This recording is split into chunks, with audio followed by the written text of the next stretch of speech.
Harry, let's go. Let's rock and roll. Go Kingsley.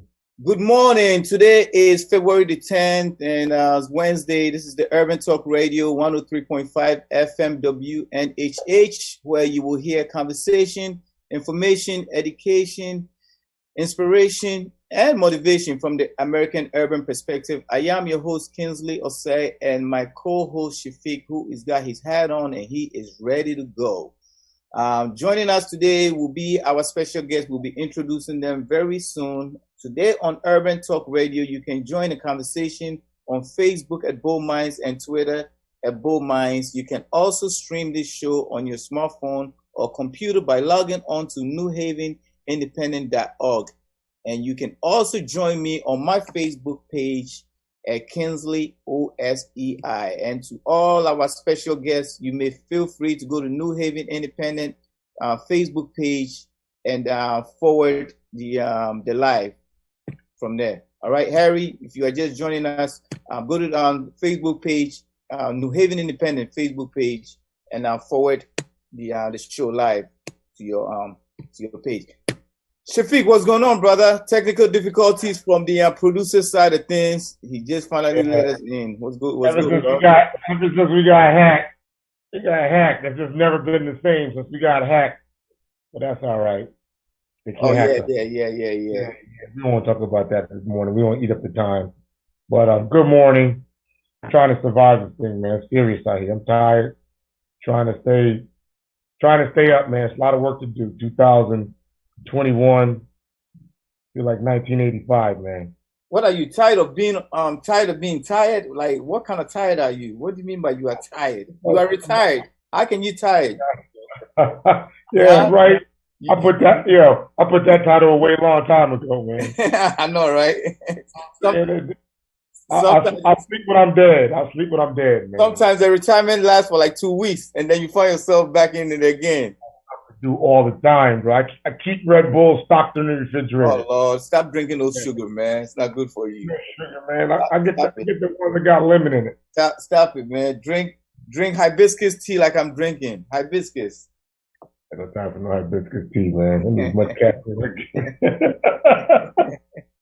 All right, man. Go on, do your thing. Let's get it going. I am your host, like I said again, my co-host Shafiq. I am Kingsley Ossei, Director of Connecticut Against Violence, and today's show is kind of special, dear to all of us, because somewhere down the line we all felt like we had a moral responsibility to our community, and for me, my hip hop community and the community as a whole, to our youth. So we didn't sit on the sideline and wait. And complain. We just decided to, get in the ring and do something about it. So we have founders of, grassroots organization, and so let me go ahead and introduce them. I have Harry. Feel free to unmute. Harry Bell, unmute. We are not going to do this. We have only 35 more minutes to go. Harry Bell, on mute. All right, thank you. So we have Harry Bell. We have Harry Bell, the founder of Color Positive Thought. He is called Mr. Color Positive Thought. He was a school SRO. He's been in he's been in that system for a minute. He was born and raised in a housing project. What else does Harry does? Harry is also, I believe, he's also a town committee person. What else is Harry? He's got a new position now, mentoring through the Bridgeport Public Schools. So Harry's going to tell us a little bit more about himself and how he started this organization. We also have Mr. Sonny Chi, who is the president of Ice the Beef. I remember, Ice the Beef. We all started together around, the same time. And he is also the in-school solution coordinator at Barnard School in New Haven. So we do have New Haven, and we have Bridgeport grassroots organizations. And my brother Shafiq, who is an ex-law enforcement officer. So Harry Bell, please tell us a little bit more about yourself and your organization and how you started.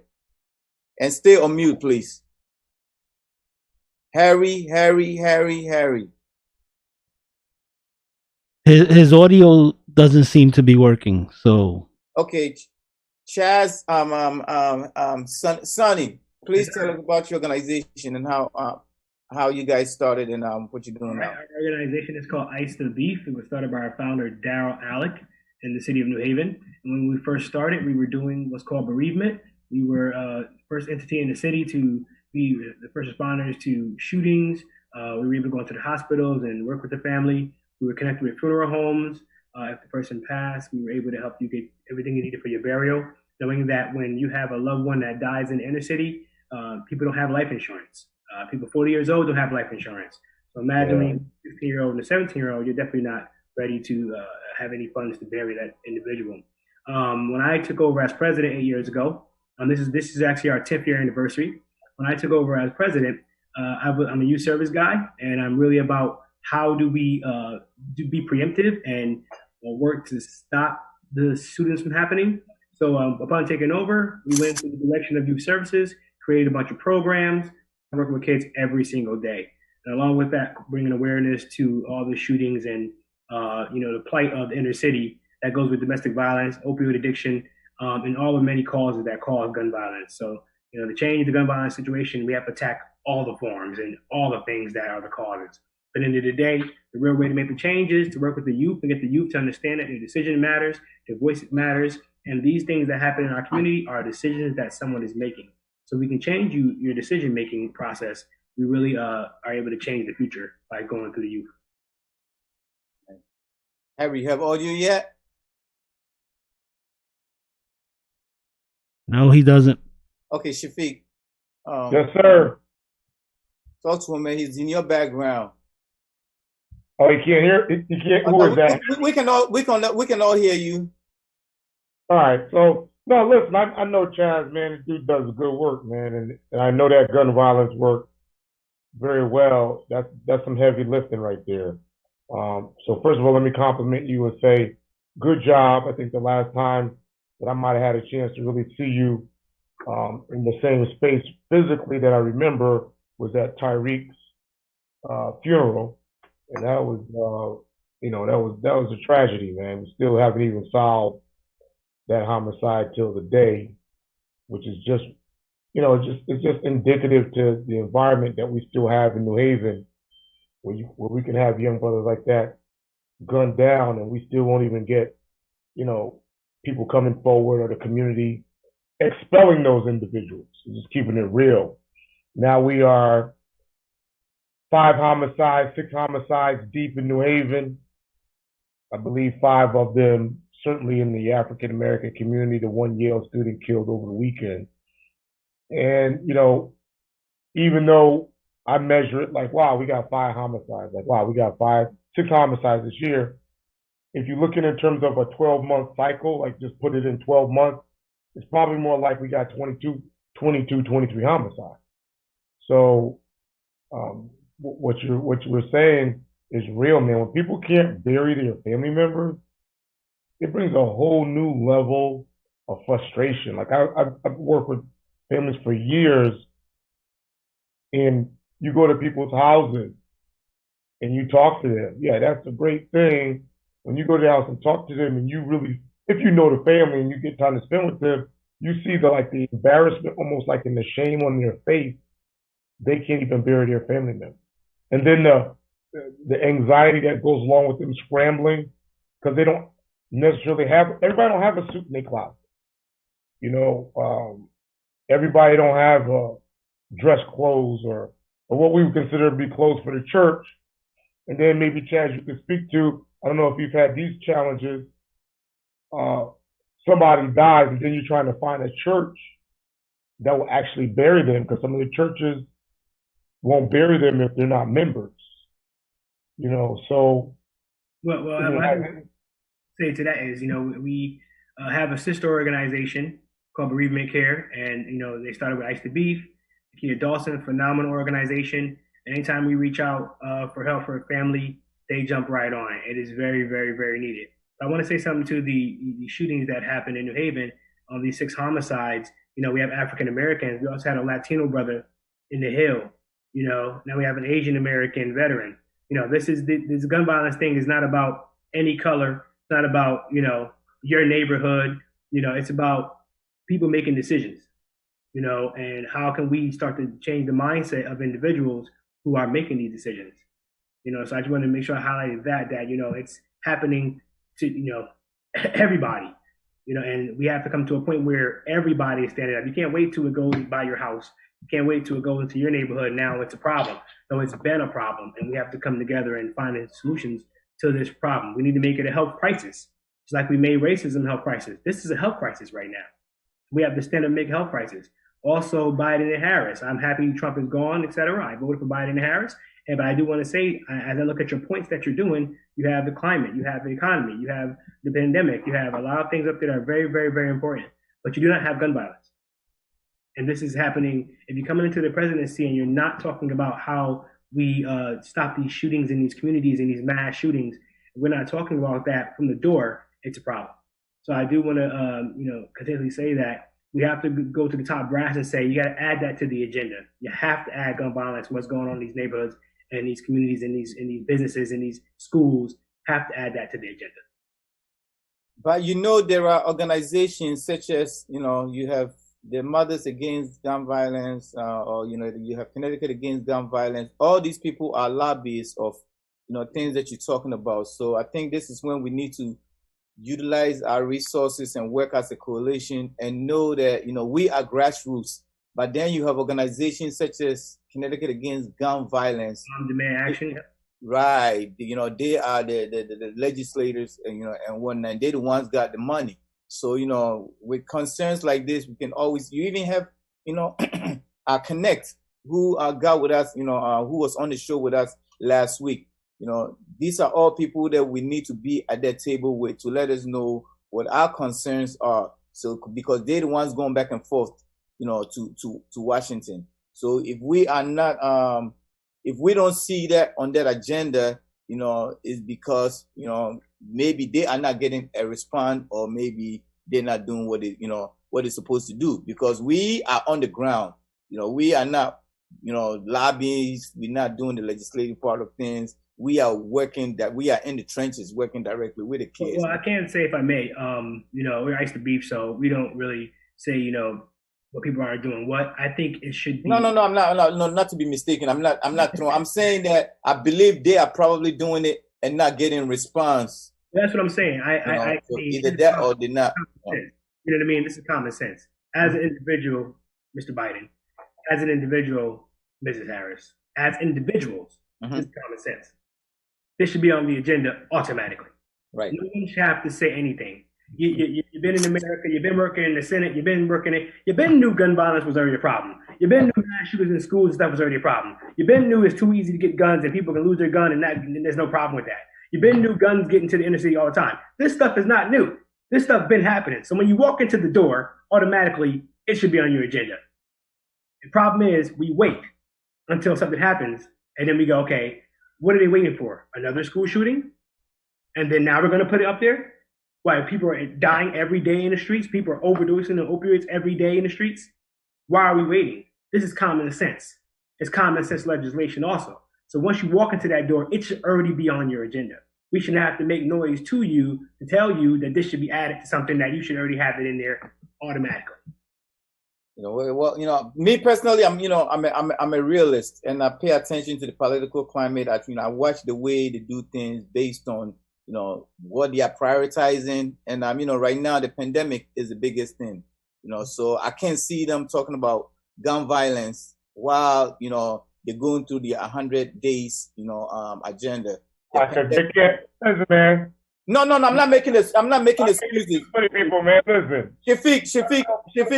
Shafiq, I'm being realistic. I'm not making excuses about what Chaz is saying. They going through. Listen, they got it when they started this White House. Kingsley, they said, we're not sure if we want to do an impeachment because we don't know if we can impeach and be able to start the government off at the same time. And the people in the Congress and stuff said, no, we could do both. I think that Vice President Harris said, no, they could do both. We could do one in the morning and one in the evening. These people are capable of doing a lot of things at one time. They're sending people to the moon. They're sending rockets into space. They're sending satellites into space. They're deploying military. They're writing checks. The government is operating. It's operating for the people that they want to prioritize. We have not prioritized gun violence. We have not prioritized gun violence for people like this. Because when people like this get killed, we make it a gun issue. When people like this get killed, we make it a medical issue. Mass shootings get addressed because it becomes a medical issue. Mental health, a new rare disease that's going on. When black people get killed, we don't approach it and say, why are they actually continuing to do this? Oh, it's crime, it's COVID, and it's guns. Well, it's no jobs, injustice, poverty, oppression, mental health as a result of that, anxiety, interpersonal skills breaking down because people don't have proper education. People live in survival mode. People can't get, I think, I mentioned some of the things, the basic stuff you can't get to survive. I mean, like, we looked at the vaccine as being a medical thing, and we found a cure for that. Why can't we find a cure for gun violence? Look at it like a medical issue. I think part of that is it has to be at the forefront of your mind. It has to be a health crisis. It has to be an issue that's super important to the point where you got to stand up and do something. And right now, when we have the way the House and the Senate is set up, when you do that 50-50 and tie-breaking vote, you can make some real powerful legislation right now. But if it's not even on the agenda, that is not true. That is not true. With the 50-50, it's even harder because you have, Senator Joe Manchin, who is a moderator, and he's not an easy vote. So 50-50 is not a pathway for an easy, legislation. Yeah, but regardless. But at the same time, we know where the problem. If you're not even talking about it, that's a zero. Sonny, but and again, I'm gonna repeat it. You and I, we share the same problem. Connecticut against violence. I started by naming the Connecticut against gun violence, and then when I went to Concord, I realized that name was already taken. I said, I'm just run with Connecticut against violence in general, because there is all type of violence, domestic violence, gun violence, bullying. We could tackle everything. But I share the same thing. But I say I'm a realist because I pay attention to what's going on in Washington.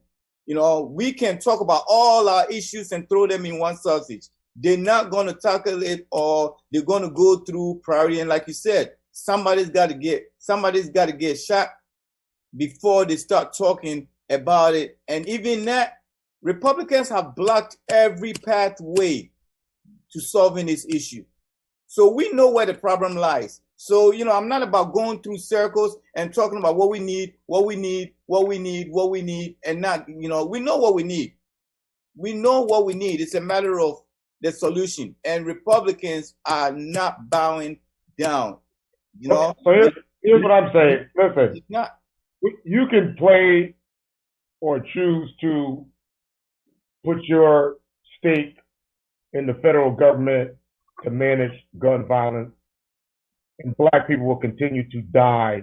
Hispanic, Latino people will continue to die in the inner cities of most all United States of America, as they have continued to do. Why? Because the federal government is not going to have the capacity to regulate national gun reform. That's why. Because, like one of the young men said in one of the documentaries on guns, he said, listen, in Colorado, we use guns to eat. We hunt with guns. That's how we put food on our table, and that's legit, right? In many rural communities, that's how they put their food on the table. But the reality is that every single state in the United States of America has the full authority under the Constitution to designate and regulate how they want to view and categorize and deal with guns, with firearms. So we ask the Congress do something, they're like, well, I'm working on it. We go to the state. Listen, Connecticut did sweeping gun legislation after Sandy Hook. We still got homicide, Right. right? Because black people don't kill each other with long guns. The number one firearm that black and Hispanic Latino people use to kill each other are handguns. So we could go and do sweeping handgun legislation, which we did in the state of Connecticut, reduce firearm magazine capacity. You only got, I think, 3 days. If your gun gets stolen, you got to report it in 3 days. You got a gun permit. You got to let them know within, I believe, in 2 days or 3 days. If you move, you got to have a license to buy bullets. We get it. But when you have people living in egregious situations economically, and they're historical, and you haven't given them the resources to free themselves from that, we know that this poverty, this violence breeds into poverty. So I just go back to that. If we looked at violence, I'm going to do this, I don't want to take it up. If we looked at gun violence in the United States, the same way we would look at Corona, this would be a pandemic in the Black and Hispanic Latino community. For facts. For facts, we make up less of the population, higher rate of gun violence by percentage. If we looked at incarceration in America, the way we look at COVID, Black people, it would be a pandemic. I don't mean to cut you off. I have an event in like 15 minutes. I know we had technical difficulties in the beginning, but I got to get over to this event. So I hope we can do this again and get started right on time and get deeper into the conversation. But like I said, I'm right there with you. It's a health crisis. Every city that's having this experience should make it a health crisis. All board orders, the councilmen should vote to make it a health crisis, and then start having some conversations on how we can fix the situation and make change happen. Second part of that is we have to also, in the neighborhoods, get some accountability for our decisions we make and figure out how can we make better decisions. And the key way is let's start working with these youth in schools, after-school programs, kids on your block, having a conversation with the kids on your block who respect you because you're the OG on the block, having those conversations about what they're doing in school and their decisions they're making and what they're doing out here in the neighborhood, and start having those conversations and dialogue with the younger generation that this decision that you're going to make can change or affect your life forever. Send you to prison, can kill somebody, or affect your whole entire family. So youth voices matter, youth decisions matter. Let's get focused on it. Biden and Harris, you need to hurry up and get it on the agenda. All right, thank you, brothers. I hope we can do this again and get real deep into the conversation. I know we have technical difficulties, but let's do this again. Yes, sir, man. God bless you, man. Keep the fight up out there, bro. Thank you, man. We will reschedule this again so you guys can take the opportunity to, tell our community what you guys are doing. All right? All righty. Thank you. Shafiq, it's just me and you, man. It's me and you. It's just me and you.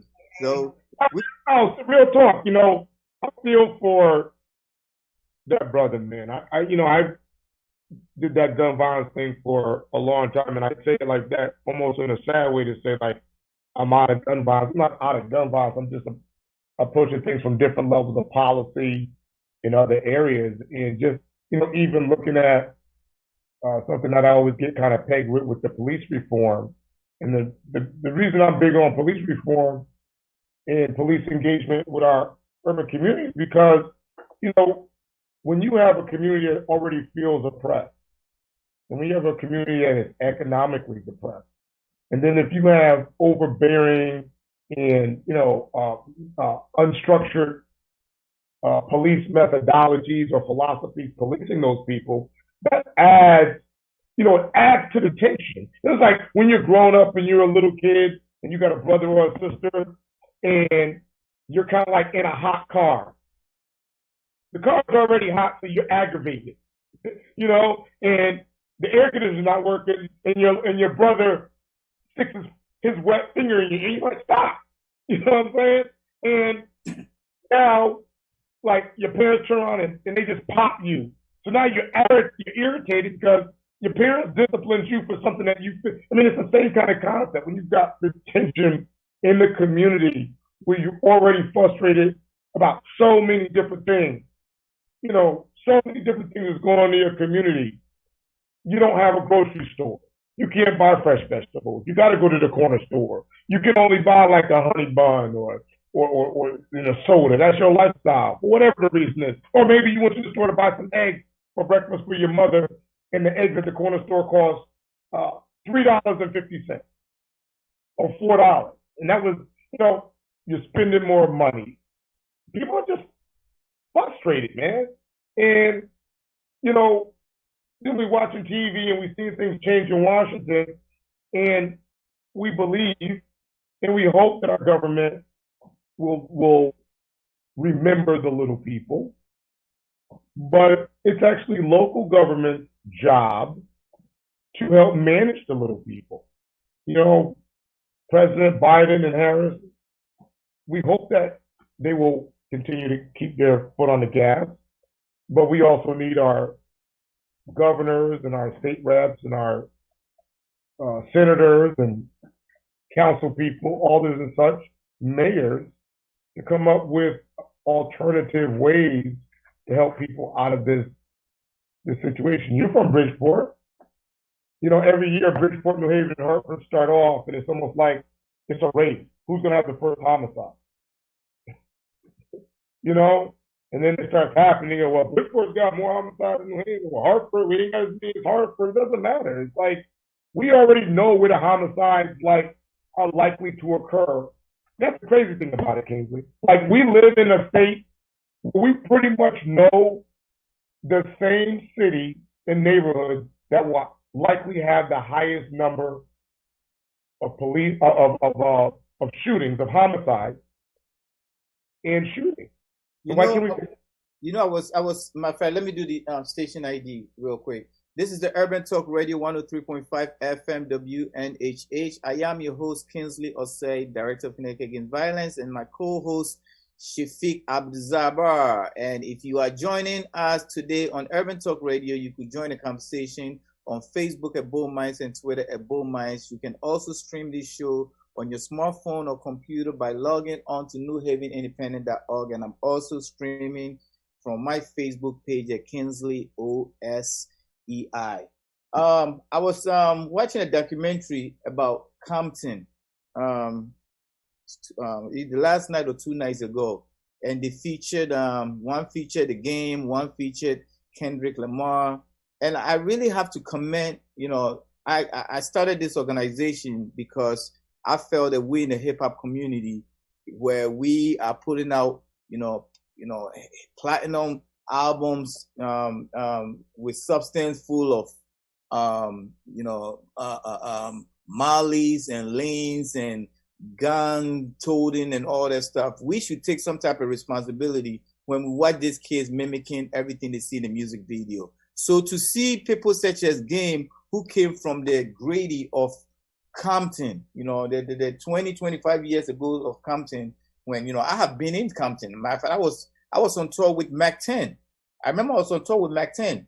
And when, we got to LA and going into the streets of Compton to go put up poster boards, I seen with my eyes, what that was all about. And I remember slipping, wearing a red jersey, and somebody had to bring it to my attention about the red and blue. I knew, I was aware of Bloods and Crips, but I wasn't aware of how much it really means to be cautious about, wearing colors.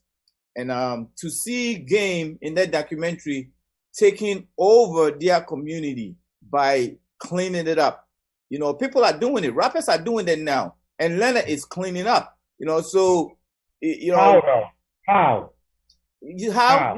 How the rappers are all becoming, civic engaged by talking to, the officials. Jeezy put his head in this election. They were all engaged. So Atlanta didn't just, Georgia just didn't become blue because they were putting out, loan signs. No, that was not the case. That black vote was very essential, and it did not happen by itself. They all took part of, so they are all concerned about cleaning their community, and so we're talking about. So it sounds like they're changing the economic conditions. They're changing maybe policy, influencing policy, right? Yeah, being involved with all that. I mean, you talk about Killer Mike, between Killer Mike and T.I. and Right. And Jeezy. These people are not the hip hop, what do you call it, of yesterday. Just using their money to buy jewelry. When Jay-Z put out a 444 album, it opened up a lot of people's eyes, about economic development. And for me, Nas is my favorite artist. Nas have always been substantive, such as going to Africa, collaborating with Damian Marley to put out Distance Relative, an album full of education. So if you're that person that do not like to read, you could pick up an album. It's like, the Fear of the Black Planet album. It takes a nation to hold us back. This old Public Enemy and the Dead Prez albums that are full of substance. You could learn so much from this stuff. So, I'm saying this to say that I have to commend what some of these, rappers are doing. Absolutely. Listen, we salute them, man. I can't, I'm gonna sound like a broken record over and over again because. And that's what I don't want to do. Sound like a broken record because. I gotta sound like a broken record, man, because, when I started we did some gun violence stuff here in New Haven around 2006. And we had good success, man. It was a long road. And what I found was when we did the initiatives with the gun violence, there's always a group of people on the other side saying, kind of thinking like, oh, that's not going to work. Right. Nothing works. This thing is going to be the same. And so you're always under fire trying to prove them wrong. And, you're just throwing everything at the violence, trying to take it away. And then what I learned around 2008 was like, time out. We're going at this all wrong. Why don't we just address gun violence and all urban style violence? Whether it's the shootings or stabbings or people being attacked. Let's attack it like it is health, the same way we do health. When people have an accident at a corner over and over and over again, we go to the corner to investigate and see what's going on. We don't say, well, people don't know how to drive at this corner. We go, oh, you know what? It needs a speed bump. It needs a stop sign. It needs a light. We need something there to remove the hazard. So we never seem to find a way to remove the hazards that continue us in this gun violence cycle. And I just believe until, as a whole, not as a whole, but people that make policy or want to make the change, that's the kind of stuff. I mean, listen, sometimes gun violence could be changed by get people into individual houses and get them out of really tight, cramped, what they call dense housing. Get people spaces where they can actually go outside and play, green spaces. I mean, there is actually a law that there's supposed to be X amount of per square feet green space per community, right? But you'll find in the urban community, the green space is greatly reduced. And it's just looking at all these different components. People's having their voice and policies. And so, I mean, for me, it's really frustrating. I'll be honest with you. Because it's very draining watching people, get killed, man, or being. I mean, this weekend, all this violence going on, even, man, I was just like, after 2 days of not being able to sleep, I'm just exhausted. I mean, after I'm tired, I'm just tired of the damn violence. I mean, keep it real, man. I'm freaking exhausted. You're in a city and people are just dying, being murdered. They're not dying of like, oh wow, we have a high COVID case and people are dying of COVID. People are being murdered. Healthy, no problem, everything is good, got plenty of life in front of them, are dying in 2021. I'm tired, man. I got to drink some Red Bull.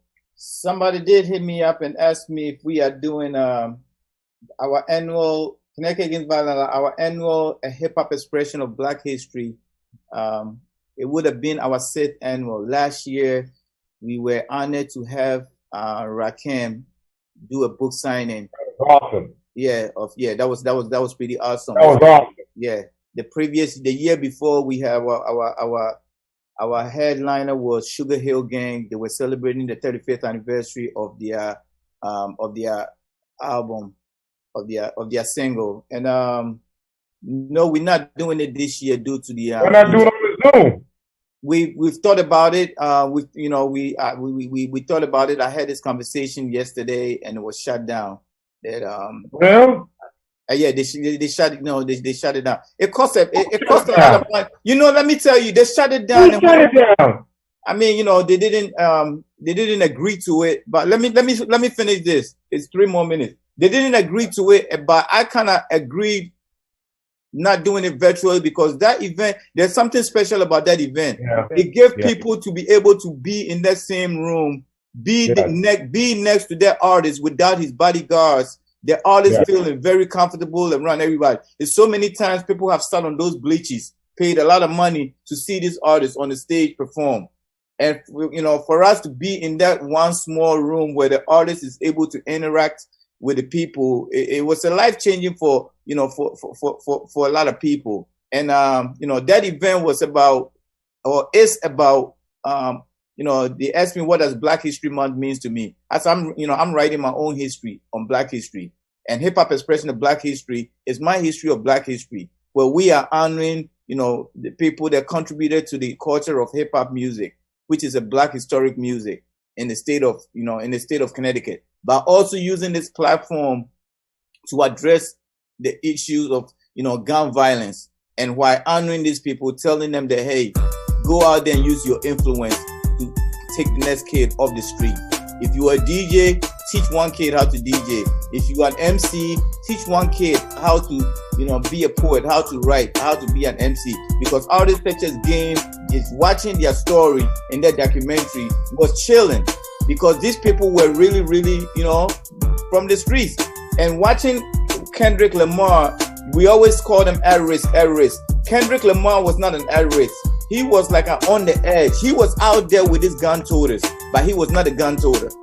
You see, he was right there. So he could have been caught up in it, but he managed to get out. So, and he doesn't write his music trying to mimic that next gun toter. His music is very substantive. And I talk about Kendrick Lamar because he sold millions of albums without talking about sex, guns, and drugs. And if he could do it, the next young man that wants to be an artist will know that I don't have to talk about guns to sell records. I can talk about everything going around the community without having to talk about toting guns. Wow. Well, I don't leave that alone. Leave that alone. On that, I'm very passionate about this, man. When it comes to my hip hop, I know you're passionate about hip hop, and that's what this show is about. Like I said, bridging the cultures of law enforcement. And you're listening to WNHHLP 103.5 FM, streaming live at NewHavenIndependent.org.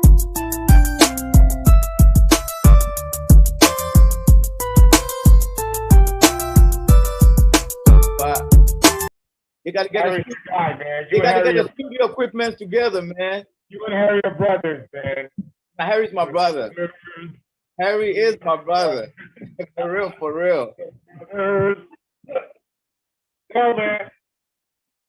Let's do the hip hop thing on Zoom. Definitely. Hip hop on Zoom. What you say, Shafiq? Do the hip hop thing on Zoom. I think we should do it. I got to do something with what's his name, with Christine from last week. I said do the hip hop thing on Zoom. You think I should do the hip hop thing on Zoom? They did shut it down. They did shut it down because it costs a lot of money. It costs a lot of money.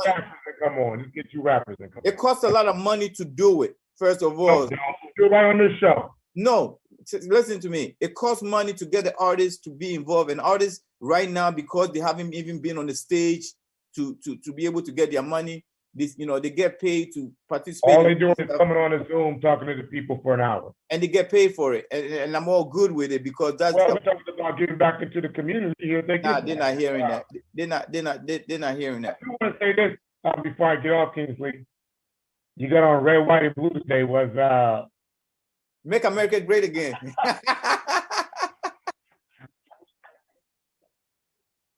That's good. That's fine. Yeah, all right, keep double off, man. I gotta go. Hey, Harry, I got on red, white, and blue, man. Make America great again. Hey, Harry. America's still great. You like your Fresh Prince of Bel-Air out there. America's still great. We just don't. Hey, yeah. Shafiq. Listen, it's fly. I gotta give it to you. Shafiq. What's the little button?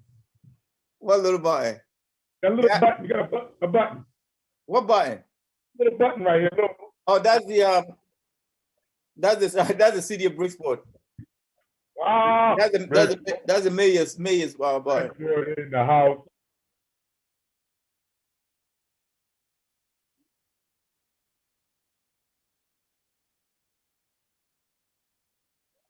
Oh, I know.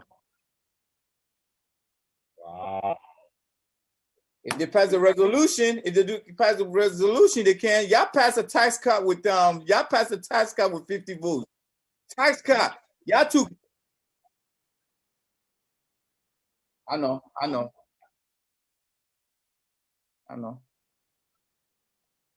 Right.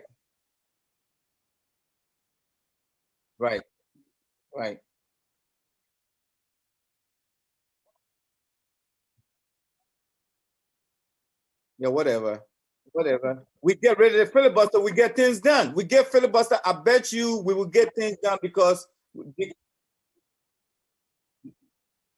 if Republicans is reversing stuff that does not, Republican will reverse stuff that does not economically help anybody's pocket. So if you're going to reverse just for the heck of reversing it, then help yourself, because Democrats is going to reverse stuff that will impact people. Y'all been trying to strip healthcare. Why can't you strip healthcare? Because it doesn't matter whether you're in red or purple or green state. You want a good healthcare. You want affordable healthcare. You want pre-existing condition. I play tug of war. Just going in, executive order, everything. Boom, boom, boom.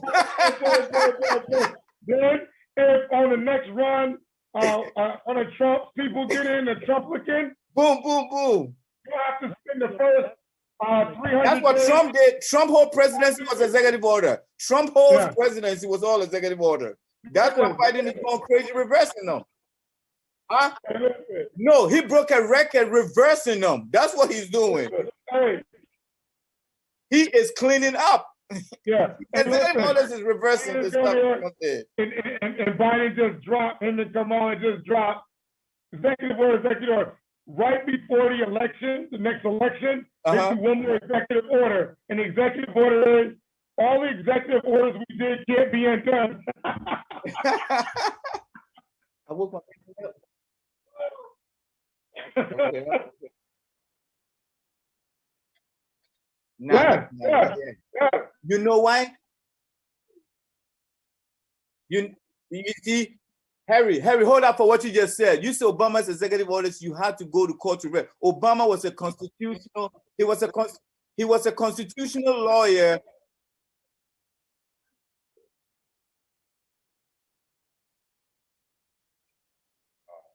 Oh, whatever. That's okay. Listen, that's okay. Executive order. Boom, boom, boom. If they need more pens, I got it. They need more ink. I got it. No, hey, they said Biden dropped an executive. They said Biden dropped executive orders like that thing on, like that little dude on Minecraft. Hey, but all jokes aside, Harry, Biden's executive orders is executive orders of reversing Trump's policies. Let's be real. Right. That is true. Yeah. There you go back and forth. Yeah. Well, if Mitch McConnell stop trying to make people one-term president and actually legislate, things will be good. You know, let's talk about. Oh wow. Trump didn't even finish one term. He didn't even. Listen, let's not talk about how many terms we want him to have. The people have voted. The people have spoken.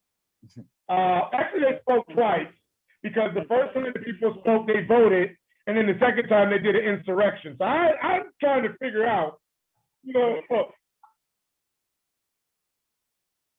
Oh man, come on, man, come on. He was voted out. How they gonna be scared of somebody who was voted out? Nobody, man. Harry, he was voted out. He was voted out. No, because that's on Republicans. Harry, y'all fight is not with Democrats right now. Y'all got your own fight. Let's keep it real. That's right. That's right. No. Y'all got your own. It's the Republican QAnon party. That's what y'all need to worry about. Who? Who, me? No, Who mentioned? Oh yeah, whatever. Harry. I said, who, me?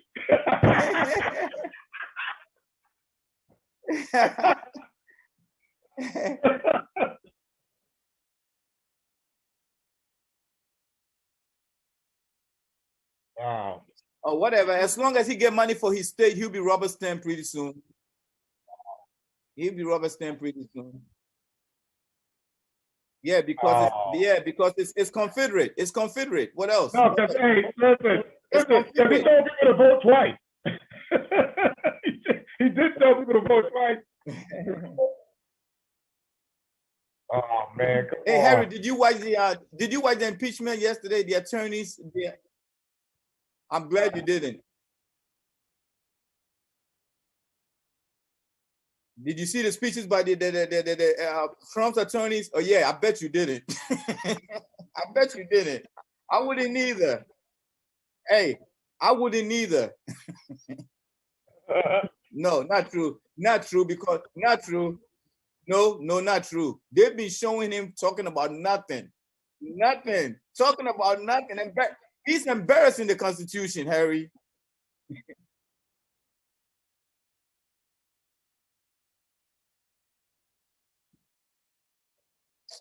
Oh, don't go with the spins, Harry. Harry, stop the nonsense, man. Harry.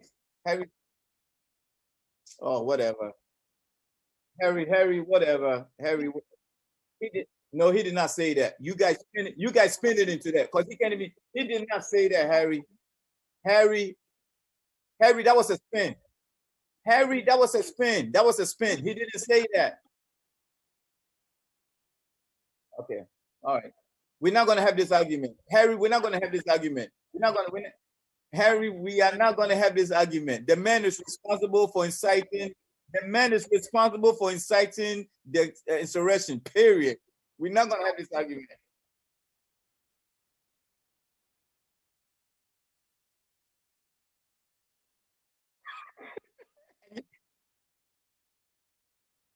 You believe in that? You believe in that Kool-Aid that you talking?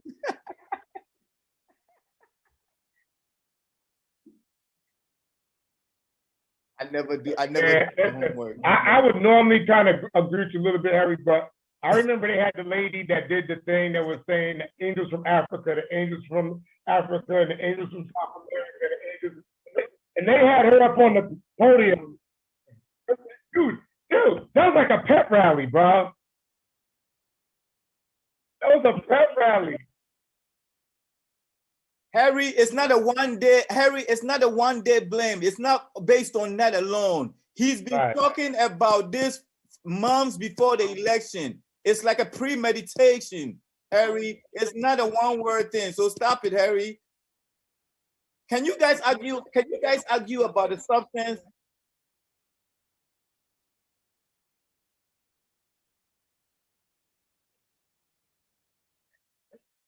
No, because they wasn't trying to change. No, Harry.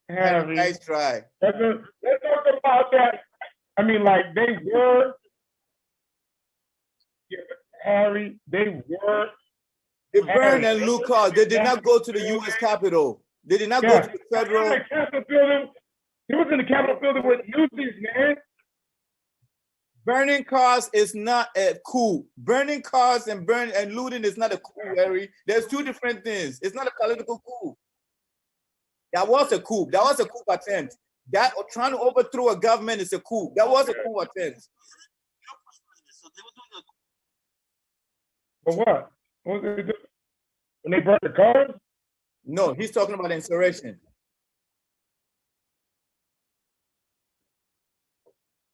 They were voting on. No, it wasn't.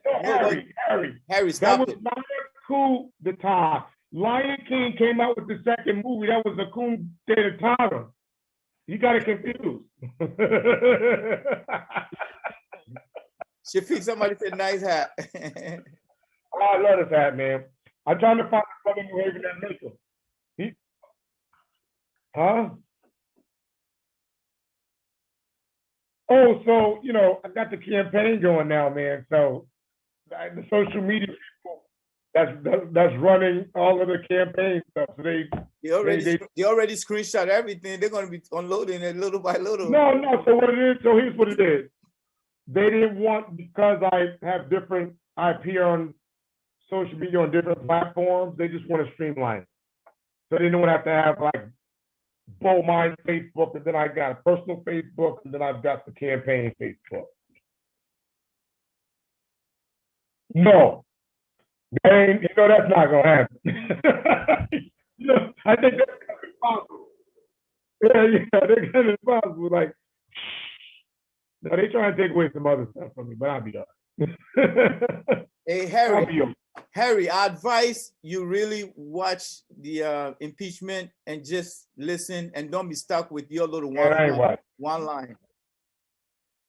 Oh, you're not a factual person. No. You guys are alternative facts. Alternative facts is not factual. Stop it. You're not factual. Oh, Harry, yesterday Democrats made their case about Constitution yesterday. Republicans had a chance and they couldn't make it. So stop it. Stop it.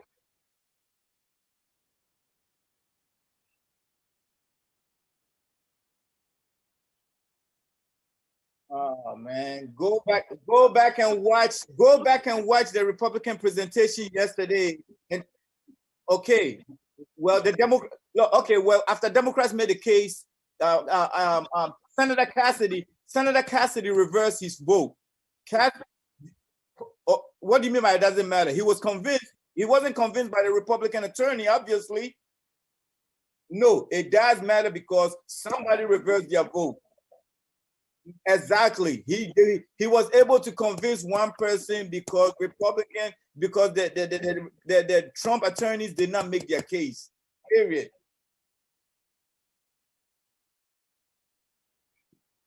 What?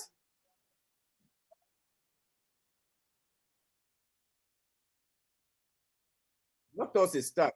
Your thoughts is stuck. You are not being you. Nothing will convince you because you over here trying to convince yourself something. Look, okay, Harry, check this out. Harry, I'm gonna allow you to speak. Give me a second. You are here trying to convince yourself that Trump did not incite the riot. Now, hold on. Let me finish. The Republican QAnon party have an opportunity to talk about what happened. Instead, they are stuck on Constitution. That's like you get pulled over because they know you shot and killed somebody. You have the gun on you, but you said you did not have a probable cause to pull me over. Therefore, I should be the case. Yeah, sometimes some people be the case when they have a good attorney, but it doesn't take away the fact that you still killed the person, you still got caught with a gun. Just the fact that they didn't serve you with the warrant don't mean you didn't do it. You were just able to get away with it. So in this case, the Republican QAnon party is not going to vote against Trump. That is very clear. They're going to acquit him. It doesn't mean that he didn't do it. It just means that they are stuck on stupid and they stuck on being paying allegiance. They're stuck on swearing allegiance to Trump and not to the country. That's all that is. We're united though, Harry? Now you guys got to unite your party first before you talk to us about unity. You don't think the country is coming together? It feels a little better. Doesn't. Yes, it does. No, you guys are fighting among yourselves. That's where the unity needs to start. Oh, no, no, no, no, no. You're not going to get away with that. You voted for Trump. You voted on the Republican line. You voted on the. That's right. Let me ask, hey Harry, did you change your affiliation at all? No, I'm saying since the election. Oh. It's a lot of people have changed from Republican Party. It's a lot of people getting out of the Republican Party, and that's facts. That you know. Okay. Did you like birthday parties? What makes you like Trump, though? Let me ask you. What no, makes you like... don't let him off that easy. Harry, do you like birthday parties? Okay, so you like parties? Okay. Why you like Trump, though? If you don't like the Republican Party, but why you like Trump? Yeah, because Trump has taken over the party. We know that. Right. It'll be interesting. It'll be interesting. Mm.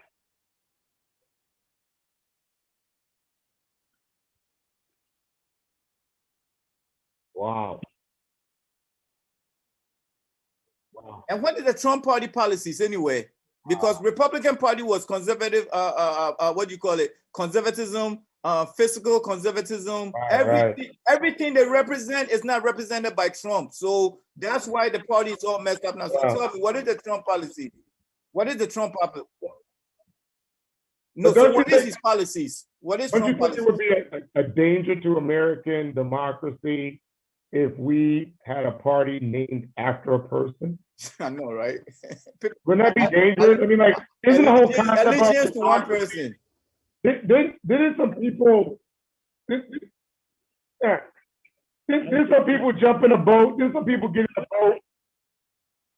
Yeah, there's some people get in a boat and leave a whole other continent because you know the whole government system was named after one person. I mean,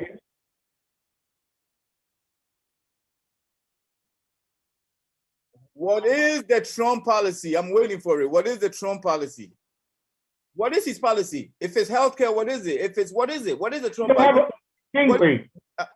President Trump don't have a policy. He's not the president anymore, Kingsley. No, when he was, what was his we don't want to talk about when he was. He campaigned. The man campaigned to want to be a president again, and people are still out there. No, it's Shafiq. You can't say that because he's got a Republican Party on the lockdown right now. He's making sure that they do not vote anything for Biden. Therefore, he's got to have some type of policy. Biden has executive power. Everything can be executive, though. Let's listen. You cannot preside on executive orders. You cannot preside on executive orders. You can't. You're going to lose the House. You're going to lose by midterm election if you're just going to preside with executive orders. That's not going to happen. You're going to lose the midterm election.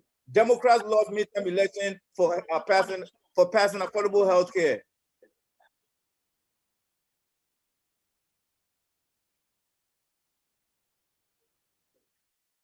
Why? Why are you losing to that 2002? Where did you get that from, Harry?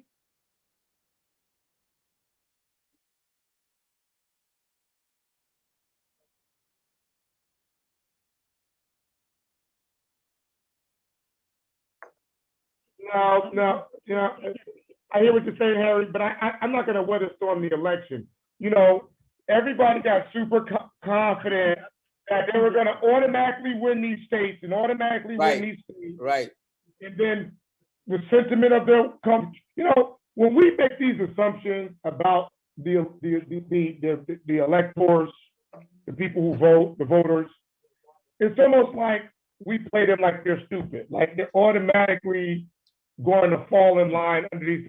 People are human, and people, you know, they have a change of heart. This is what we do know. We know that the person that votes, they vote out of habit. That's a fact.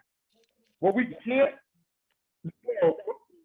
what we can't know is what is going to change their personal opinion towards voting for one candidate to the other, right? And that's also impacted by external events that's happening in both the international world or local or statewide. So I'm saying, like, I agree with you to a degree, I guess, that, yeah, so one year the Republicans won, the next year the Democrats won. So I'm starting to think, listen, they said that one of the reasons that President Trump lost this election was because he lost a large percentage of educated white voters. Yeah, I've seen the numbers. Yep.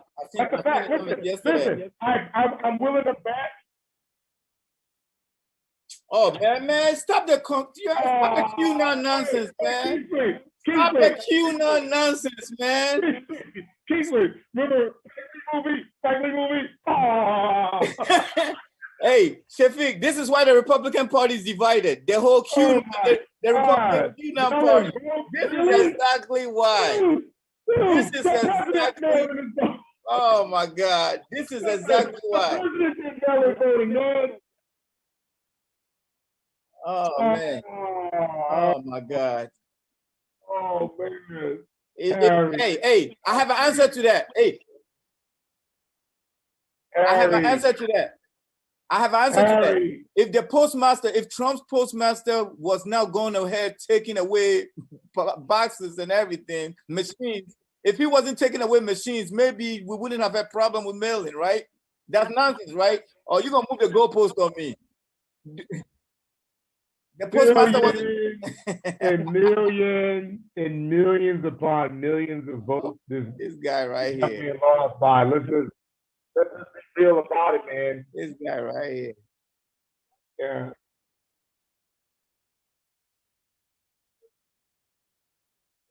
Yeah, you had the Homeland Security, you had people at the Congress, you had Supreme Court. Supreme Court. That this was one of the best secure voting. Oh, Harry, save that for your show.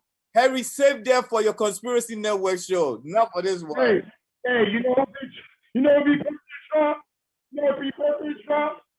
It was the angels that lady was calling on his behalf.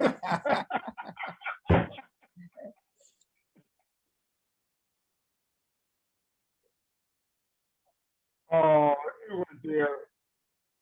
Harry. You went to Harry.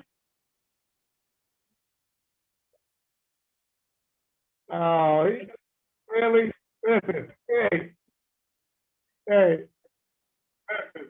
She was the first one that was knocked out of a race that y'all thought was a sprint. When she turned around on her back, it said marathon. Oh my gosh. Harry, I'm gonna ask you a question. Trump was out there doing rally campaigns, right? Pulling big crowd. What was he talking about? It was a comedy show. He was not even talking about any policy. So what are you talking about, Harry? Okay, talking about what? He got 74 million. I applaud him. What was he talking about? What? I know that.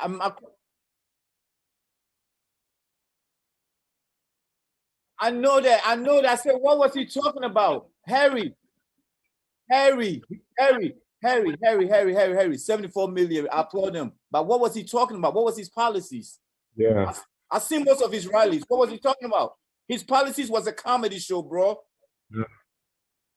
So you know what I find that's really, what I find that I see to be the worst part of this entire process that we've gone through in the last 6 months is that our American politics at least at the federal level have caused us all now to spend a lot of energy debating, a lot of energy kind of like reflecting on feelings and stuff, and saturating with members of that branch of government now, just kind of like going back and forth, like what y'all both said. You said, Kingsley, you saying where the policy's at, and Harry, you're saying where the policy's at, and they're so caught up right now in all of it. No one's really spending like 100% on policy. We should be spending 100% on policy, right? Well, Biden is precise right now. Just hear me out for a second. For the first time in probably at least 20 years, America's not in a war, right? No. That's not true. That's not true. That's not true. The insurrection was a war. The insurrection was a war. For the first time for 20 years, we're not in a war, right? We are not. Listen, guys, listen to me out. We're not fighting an armed conflict. We actually have more soldiers right now in Washington D.C. than we have deployed in the Middle East and what we consider the conflict zone. Why am I saying that? Because that means that's more time we've got to focus on our country. Healthcare, education. Do we get rid of the college loans for people so that they can expand their credit use? Republicans said no. Republicans said no to all of that. We have time to work on our country. Harry, you shaking your head. Republicans said no to all of that. What are you talking about? Why are you shaking your head? I guess what I'm saying is we need to quickly find. Here's where my point is. We need to quickly find a way to focus on restoring our country on every level, because we are the most powerful country, one of the most powerful countries in the world. We are a superpower, and we know that those conflicts do exist across the borders. We also, as we're fighting this one COVID, challenge, there's going to be other challenges that may face America that we have to be prepared for. So we're sitting around as Americans fighting each other, and debating down our democracy. We're debating our democracy down. I'm bluer than you, redder than you. You can't come over here. It looks crazy. Gotta find a way, Harry. We gotta find a way, Harry. We gotta find a way. He's not hating. All that red, white, and blue. He can't hate nothing, man. Harry, I have hate in my heart. Harry, I have hate in my heart. The hate I have in my. Okay, let me answer to that. Let me answer to that. Let me answer to that. Let me answer to that. The hate I have in my heart is the hate towards demagogues, bigotries. No, I'm telling you, I'm keeping it real with you. I hate people who hate others. I hate people who are continuously divisive. That's who I hate. I hate divisive. I hate that. Yes, I do. Yeah. Why can't we adapt the old Jesse Jackson slogan? Remember he used to say, "Down with dope, up with hope." That's Jesse Jackson. And we get along. Listen, Harry, it is imperative. Who, Rodney King? This country. It is imperative. Listen, we all can get along. We all can get along. The Republicans can't get along with themselves first. The sovereignty of our democracy is rooted in our ability to have unity in this country across racial, ethnic, gender, all of the different religion. If we don't have that, man.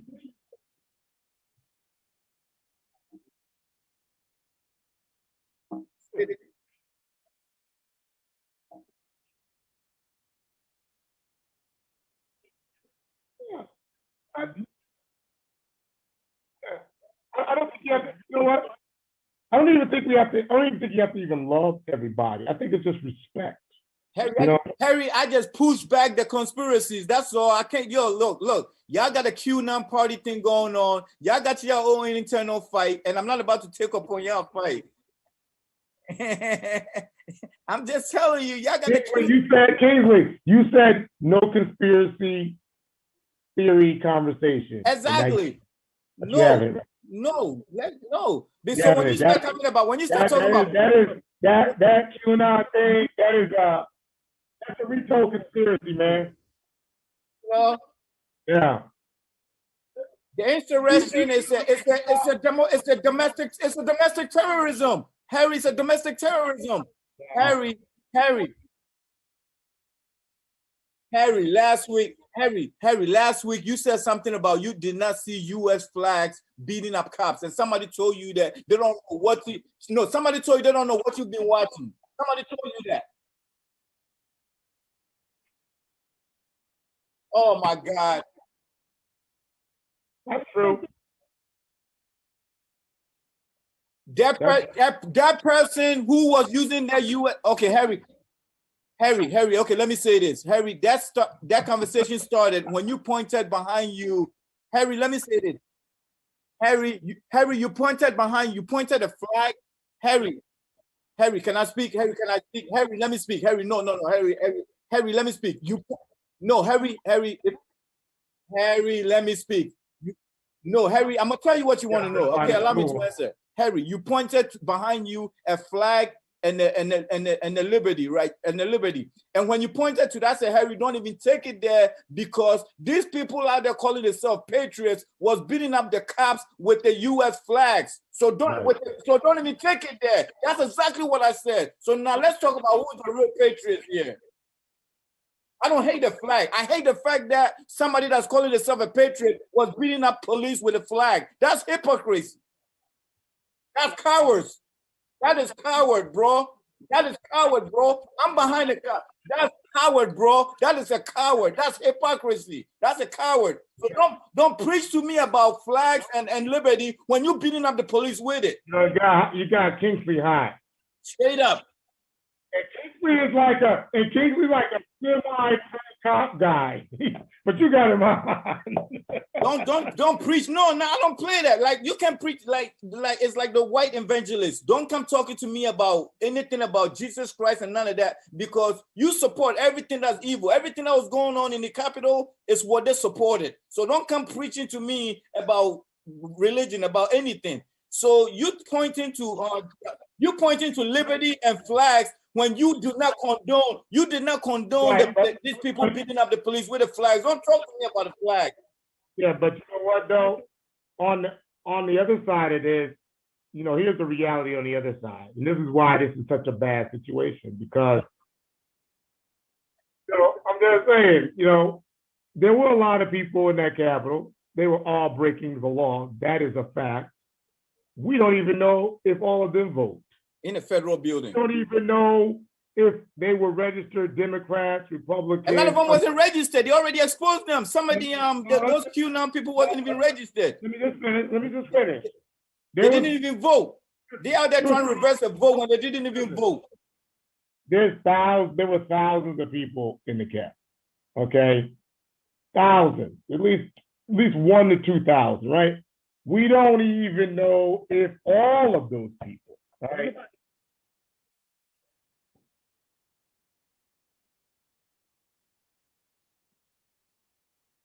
Oh my God! You see this? You see that right there?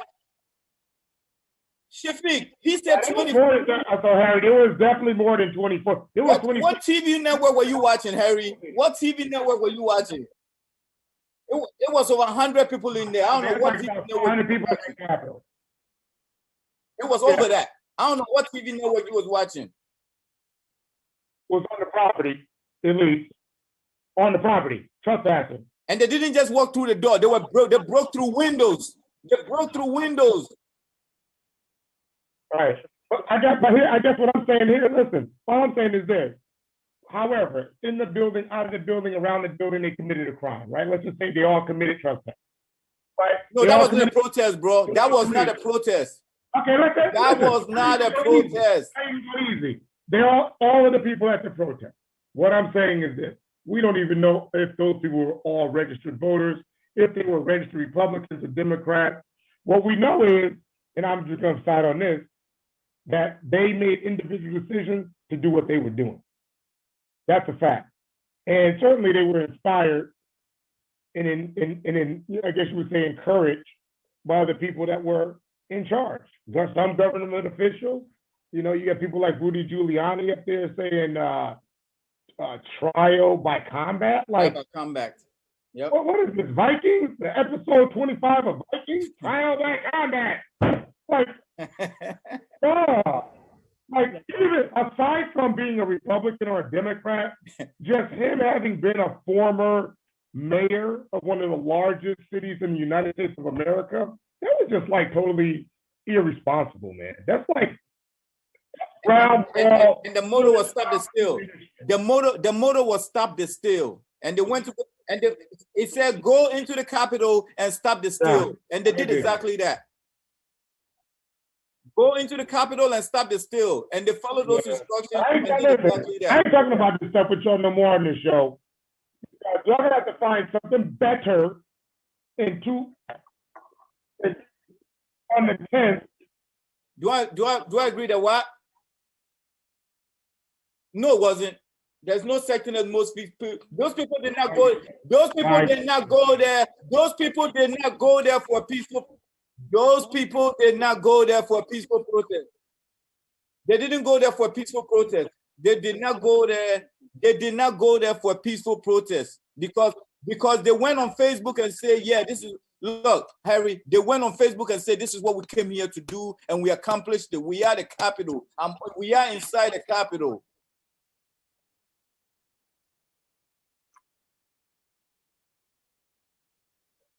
Yeah, you think they're small. They planned it with the government. They planned it with people. They planned it with public officials, and that's not no Kingsley conspiracy. I gotta call it out. That's a conspiracy theory. It is a conspiracy. Hey, and Shafiq, it's a conspiracy that there was public officials, Republican public officials, who actually touched that stage. There was a conspiracy that it was coordinated with the. I say let the documents come out. I say let the documents come out. Let the official reports come out. Homeland Security, the Congressional Investigation, FBI, the Justice Department. Let them put the material out there to verify. Some of the materials is already out. There's 2 Republican officials that coordinated with the guy that did the do Ali, whatever his name is.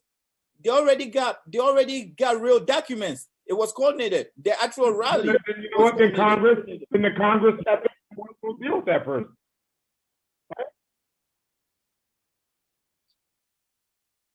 No, y'all trying to blame the dossier on the actual crime, and that is not part of it. That's just on the same thing y'all doing right now. Y'all trying to use the Constitution to cover up the real. I don't want to talk about Russia mess, man. That is way gone. There's a whole new Harry, why? Harry, let's talk about impeachment. If Harry, all I'm saying to you is, why are you doing this? Harry wound up a Big Mac truck, put it on the street, and told you go see it. Yeah. That's what y'all did to us for the past 4 years. The freaking QAnon bullshit. Wound up, man. Y'all QAnon 74 million people to vote for Trump. Almost, just about. Conspiracy. All right, man. Let's get off this thing, man. Next week, just after hours. Harry, don't never tell me I got hate in my heart. There's a lot of love over here. Don't tell me. Kingsley, you have love in your heart, man. And we love you. Harry, we love you. Kingsley, tell Harry you love him. Oh, I love Harry. He knows I love Puerto Ricans. He knows that. You have to point that out. I don't understand it. I gotta do it. I love my Ricans. I love my Ricans. Producer, you can at least add I love producers. You know? Yeah. I don't know, Harry. Harry, I tried, Harry. Hey, I love my Goya. What's wrong with that? Yeah, all right, Harry. God bless, man. All right.